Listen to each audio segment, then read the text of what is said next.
Tumefanikiwa ushindi wa pili hapa na kupata alama 6. Kwetu ni historia, ni alama 6 za mwanzo ndani ya uhai wa maisha yetu wa klabu yetu kwenye group stage. Hatujawahi kupata alama kwa sababu tunashiriki mara ya kwanza na tumeweza kuvuna alama 6, bado tunasonga mbele.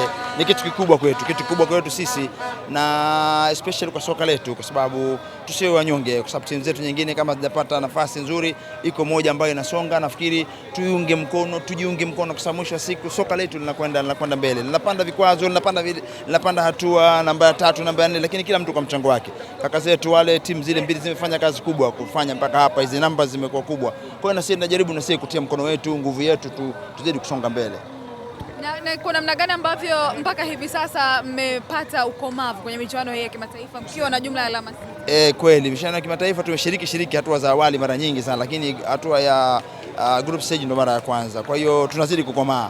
Kama ujuavyo, zile mechi za kwanza tuliharibu, lakini ugeni wetu ni kitu kipya kwetu, hata vijana wetu na lakini sasa walau kadri Mungu anavyokwenda ndivyo tunazidi kupata uzoefu na ukomavu. Kwa hiyo bado nafasi ipo. Tuna mechi mbili, na mechi hapa nyumbani, tuna mechi nyingine ya wewe. Bado tuna matumaini makubwa, vijana wetu tutapambana ili tuweze kusanya alama zaidi, alafu tuone mwisho wake zitatufikisha wapi. Kwa kadri ambavyo mnaendelea kushinda ndivyo ambavyo mnatamani kufika hatua za mbele zaidi bila shaka. Binadamu katika maisha siku zote, hakuna binadamu anatamani kurudi chini. Kila ukikaa unatamani kwenda mbele. Ukiwa na 10,000 unatamani kuwa na 20, una point 6 unatamani kuwa na 9. Leo uko group stage unatamani kwenda robo. Ndivyo maisha yalivyo. Kwa hiyo bado imetumotivate na kwamba tunania kwamba sasa tulisema tufike group stage, lakini sasa tena tumo katika mbio za kukimbilia kwenda katika hatua ya robo finali. Asante mwanangu.